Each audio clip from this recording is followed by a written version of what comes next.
Hello everyone. Today our topic is India after independence. Is the chapter 10 in class 8 CBSE. Before starting, I would like to request that please subscribe my channel and watch my previous videos. So, let's start with our today's topic. The topic is India after independence.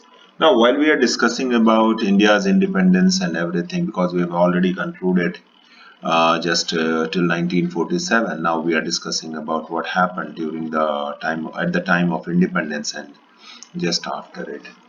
Uh, After so many years of struggle, that is from 1857, even before that, Sannyasi Bidroh and all these were there.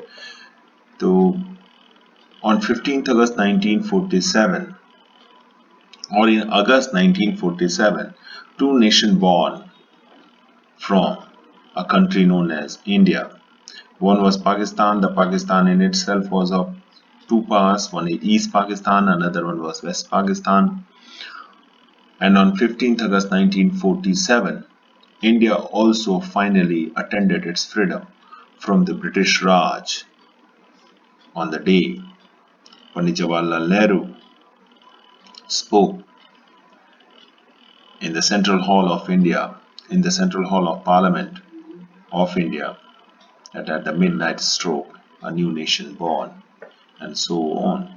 You can see the pictures are there where with the people are discussing about how the constitution and what are the different articles that are to be in the constitution that must be written and that should help India to move forward from being a more polarized towards one particular religion or a caste system and so on.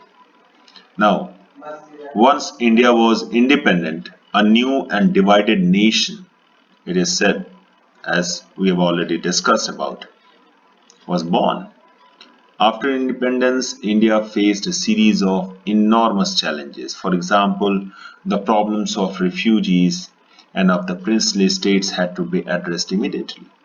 Now, once we are discussing about the problem of refugees, we are discussing about the people, those who are moving out of Pakistan, either East or West Pakistan, and they were getting in India. And similarly, many of individuals were there, those who fought for the division of India and they wanted to move towards Pakistan. They were also moving out of India towards East Pakistan or West Pakistan. And not only that, more than 500 states, princely states were there. Those who wanted out of that more than 500 states, many states were there. Those who wanted to be part and parcel of India, but few were there, like Junagadh and Hyderabad and Kashmir, Raja of Kashmir. They wanted to be independent nation, and not only that, few others were also there. They all were to be merged in India. That was one of the most immediate uh, problem that a newly born nation was facing. The new nation had to adopt a political system that would best serve the hopes and expectations of its population. Now, once we discuss about the population of India, it was a divided population. We were having different castes, different religion, different ethnic people were there, whose culture, whose traditions, whose food, habit, everything was different. But then also, our leaders wanted that the India should be not be a divided nation but a united nation, and because of that, a political system is to be adopted, which must be as the hopes of and the expectations of the population of the country. India's population in 47 was largely and was divided. Division between high caste and low caste were there. Majority Hindu community and Indians who practiced other faiths could be seen, like the followers of Islam, the Sikhism, the Jainism, the Christianity, and so on. A new and divided nation, or then again we were having a problem. of the farmers and peasants, those who were dependent on the monsoon for their own survival, because the water were not available through, either you can talk about the canals or through pump sets. These were not available during that particular time period. The new nation had to lift its masses out of poverty by increasing the productivity of agriculture and by promoting new job creating industries. The new nation, that means we are discussing here about India, it had to drag out its masses from the poverty. Out of 32 crores of population, more than 50% of population was below the poverty line during that particular time period. And some drastic measures have to be taken by its leader to increase the productivity of agriculture, to create more job for the people. Not only that, the unity and development must go hand in hand. If there is divisions between the sections of India and that were not healed, that could result in violent conflict. Even during that particular time period, these were the concerns of the people. We can see the Hindus and Muslims, they were fighting with each other. High caste were fighting with the low caste people. These were infighting that was going on in our country. On 14th August 1947, the partition of India was confirmed, and 14th August, the Pakistan's Day of Independence is there. On 15th August, India's Day of Independence is there. Then a new constitution was written for our own country. A constitution of India is a document that establishes the political values, the powers of the government, and the rights of the citizen of the country. It is the supreme law of India. The meetings of Constituent Assembly were held in New Delhi, and representatives from all parts of India attended this meeting. These discussions resulted in the framing of Indian Constitution, which came into effect on 26 January 1950. Whether you will find it out on 26th of November 1949, the final signature was there. But because of few reservations, it was to be implemented from 26 January 1950. But many other articles were to be implemented from the day of putting signature by all the members of Constituent Assembly. That means from 26 November that came into force, and we find it out that National Constitution Day is celebrated every year on that particular day. And why 26 January 1950? It's only because of one reason, that in 1929, Pandit Jawaharlal Nehru called for 26 January 1930, and so on every 26 January of the year, we were to celebrate our Independence Day. Therefore, the 26 January 1950 was the day that was selected for implementation of our Constitution. One feature of the Constitution was its adoption of universal adult franchise. All Indians above the age of 21 would be allowed to vote in the state and national elections. This was the revolutionary step, as Indians never had been allowed to choose their own leaders.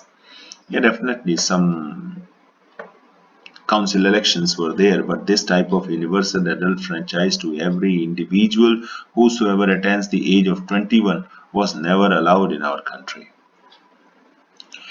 Now, Constitution also guaranteed equality before the law to all citizens of the country, regardless of their caste, regardless of their religious affiliation. This was the Constitution's second most important feature. Even today, we find it out. This is one of the most important features. The third feature of Indian Constitution was that it offered special privileges for the poorest and most disadvantaged group of Indians. The people, those who were poorest of the all, those who were from the downtrodden caste, those who belongs to the scheduled caste group or scheduled tribes, they were given special privileges so that their upliftment can also be possible. The practice of untouchability was totally abolished. Temples which were once open for only higher caste were now open to all, including the untouchables or Harijans, as per what the Mahatma Gandhi called them.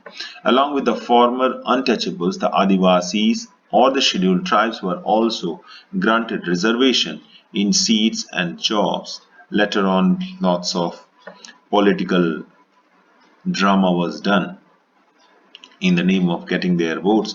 But basically, this was in our constitution so that these Adivasis and these scheduled tribe people or scheduled caste people must be uplifted, and they must also be merged with the normal social norms so that there can be equality before law and similarly equality in society.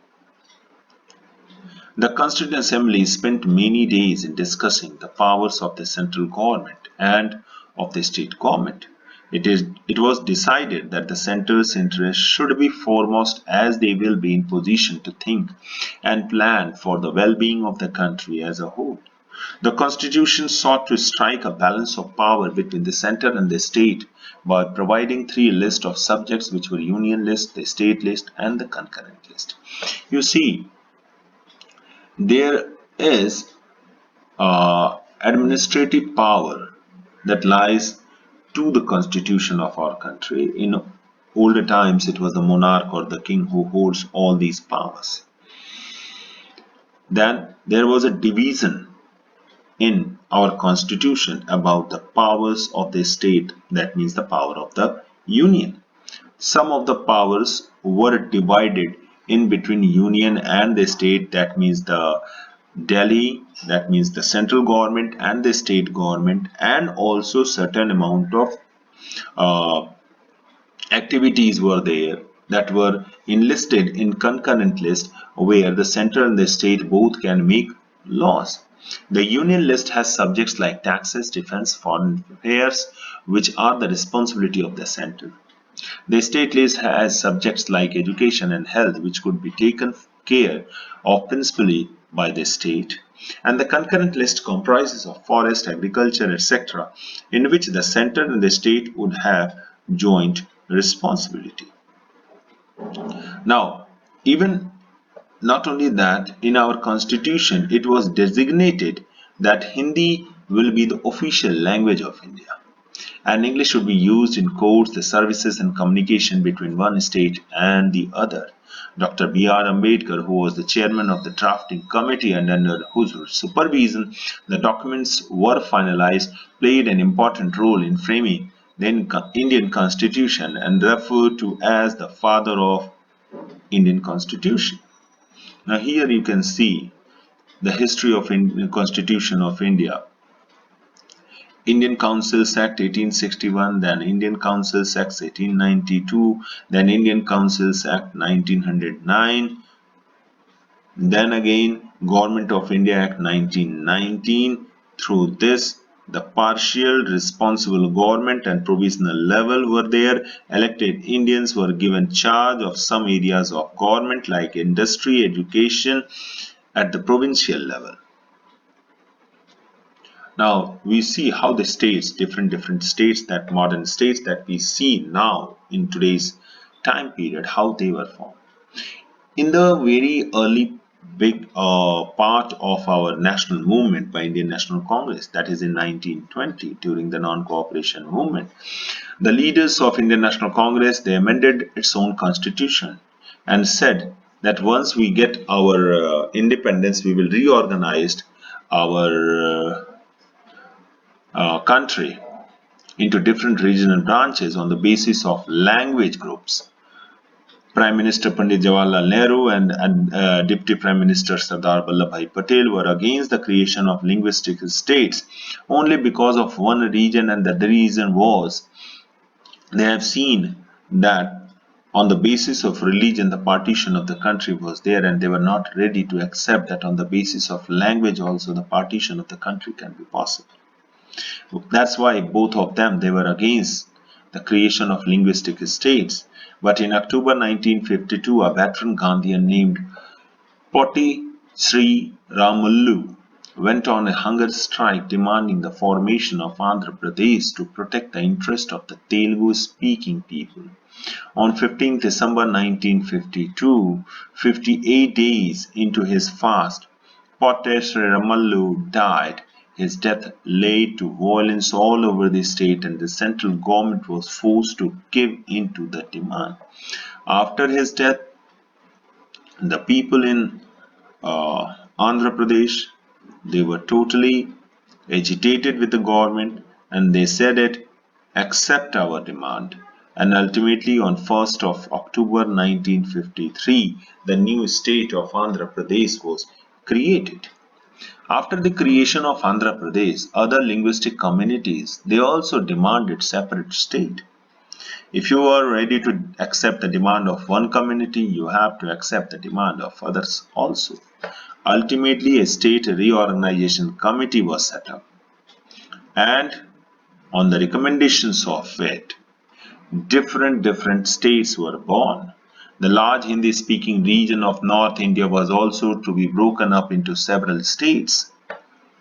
The bilingual state of Bombay was divided into separate states of Marathi and Gujarati speakers.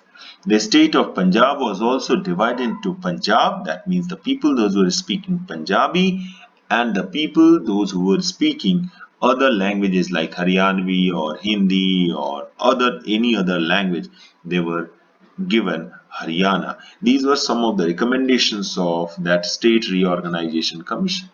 You see, during 1947 to 1956, how the nation was created.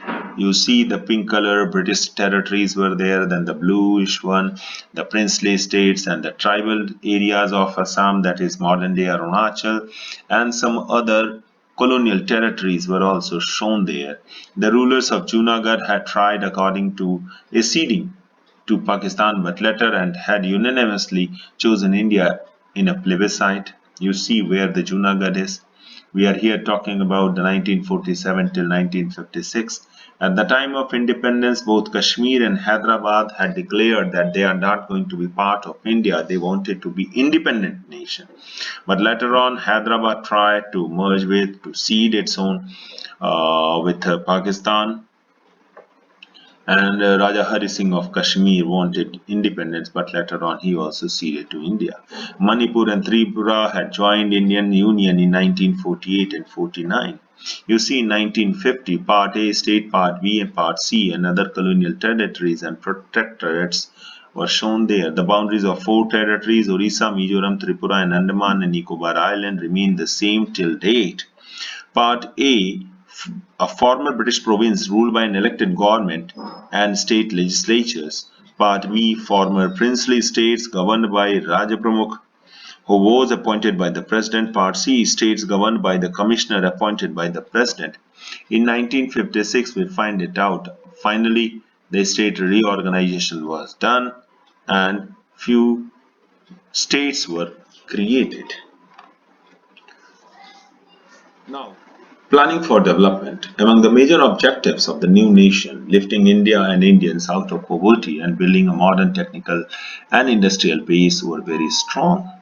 We find that for any nation to create its industrial base is one of the most important, so that the development of the economy can be possible and more job creation can be done. In 1950, the government set up a planning commission to help design and execute suitable policies for economic development of the country. It was agreed that India would follow a mixed economy model where both public and private sectors would coexist for the economic development of the nation. In 1956, the second five-year plan was formulated, which focused mainly on the development of heavy industries in India, such as steel, and on building of large dams. These sectors were directly under the control of the state. And the Bhilai steel plant of Chhattisgarh came to be seen as an important sign of development of modern India after independence. That means from 1950, after the creation of Planning Commission, the total concentration, the total work of the government was as per what the Planning Commission decides. Like once it decided that the planning and that the development of um economy, that means basically the agriculture must be taken more care than the whole, so resources of the country and of the government were diverted towards agriculture. was they decided, like in the second 5-year plan, they decided that the heavy industries are to be taken care. That means all the resources were diverted towards that. In Chhattisgarh, the Bhilai steel plant was established, which shows how the India thinks of its own development. Now, the last one, the nation 60 years till now, till 2007, but we are in 2021. As per the book, it's only 60 years. But on 15th August 2007, India celebrated 60 years of its own existence as a free nation, as an independent nation, as a republic. Some achievements and some failures are also there. During 60 years or during 70 years, we are still a united and a democratic country. There is unity in diversity in our country. We are having a free press, independent judiciary. During the same time period, many other new nations were formed, but we don't find that those nations are united. They are non-democratic also. Wherever the democracy was initially, they were later on destroyed by dictatorship or by military rule, that is a junta rule. Whereas the unity in our country is there with the diversity, but many other nations, they fail to have this type of diversity and unity of the country. You can see the example of Sri Lanka, where LTTE was born within 30 years of their own independence. It's only because the Sinhalese and the Tamils, the Indian Tamils and the Sri Lankan Tamils were unable, and the government was also unable to find a mid path so that the unity of the nation can be maintained. During that same time period, we are now, even till date, we are having free press and we are having independent judiciary, which is not controlled by the executive or legislature of the country. Whereas the failures are, yeah, definitely, we are having lots of failures, like deep division persists even today on the basis of religion, on the basis of language, on the basis of caste, on the basis of creed, on the basis of even the gender. Despite constitutional guarantees, we find it out different diversity, different uh, problems are persisting in between the scheduled caste and the upper caste and the scheduled tribe and so on. The untouchability or the Dalit, they faces violence and discrimination even every now and then. We listen in the newspapers, or sorry, we read in the newspaper and we listen on the news channels that the Dalits are warned for a bloodbath and so on. These are not the right thing. For a nation, such a great nation, these things must not exist. There are clashes between different religious groups in many states of the country. The gulf between the rich and the poor has also widened during these 60-70 years. These gulf must be totally be wiped out. There must not be any type of gulf in between the rich and the poor. Everybody should be rich.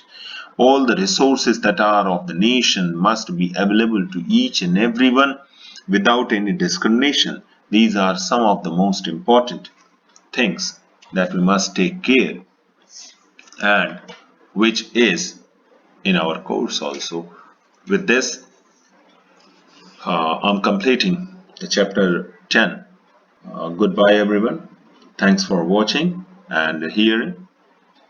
Take the notes from the slide.